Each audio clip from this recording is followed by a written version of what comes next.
আসসালামু আলাইকুম প্রিয় দর্শক এবং শ্রোতা, আমি ডাক্তার মোহাম্মদ আসিফুল আমিন। আমি নবজাতক ও শিশু রোগ বিশেষজ্ঞ হিসেবে কাজ করছি। আমি আছি আপনাদের সাথে একটি বিষয় নিয়ে আলাপ করার জন্য।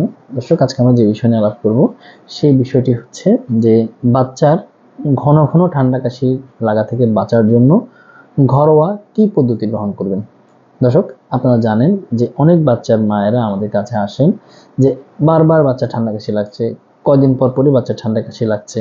আপনি অনেক সেফলি রাখছেন, তারপরেও বাচ্চাকে ঠান্ডা কাশি থেকে বাঁচাতে পারছেন না। আমরা ঘরোয়াভাবে কি পদ্ধতি অবলম্বন করবে বাচ্চাকে ঘন ঘন ঠান্ডা কাশি থেকে বাঁচিয়ে রাখতে পারি।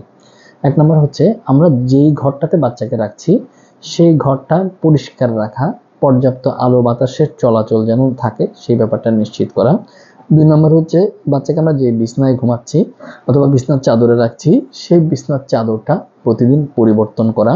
3 নম্বর যেটা করতে হবে সেটা হচ্ছে যে ঘরে যদি কেউ স্মোকিং করে অথবা ধূমপায়ী হয়, সে যেন ঘরে ধূমপান না করে অথবা বাহির থেকে ধূমপান করে এসে যেন বাচ্চাকে কোলে না নেয় অথবা আদর না করে অথবা চুমু না দেয়, তাহলে কিন্তু আপনার বাচ্চার ঘন ঘন ঠান্ডা কাশি থেকে আপনি বাঁচিয়ে রাখতে পারবেন। 4 নম্বর যেটা করতে হবে সেটা হচ্ছে যে বাচ্চার মুখের চারপাশে অথবা মুখে বাচ্চাকে চুমু দেওয়া যাবে না, যেটার কারণে কিন্তু অনেক বাচ্চার ঠান্ডা কাশি ঘন ঘন লেগে থাকে।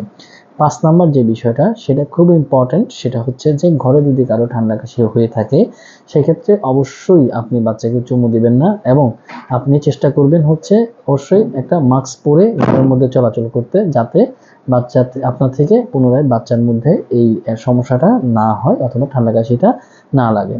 6 নম্বর যে বিষয়টা সেটা হচ্ছে যে 6 মাস পর্যন্ত, প্রথম 6 মাস শুধুমাত্র বুকের দুধ পান করানো এবং 6 মাস পরবর্তী সময়ে বাচ্চাকে বুকের দুধের পাশাপাশি ঘরের বাড়তি খাবার এবং যে খাবারটা আপনি দিচ্ছেন সেই খাবারটা যেন সঠিকভাবে রান্না করা হয় এবং যে খাবার আপনি যে পাত্রে দিচ্ছেন সেটা যেন সঠিকভাবে পরিষ্কার করা হয় সেটা নিশ্চিত করা।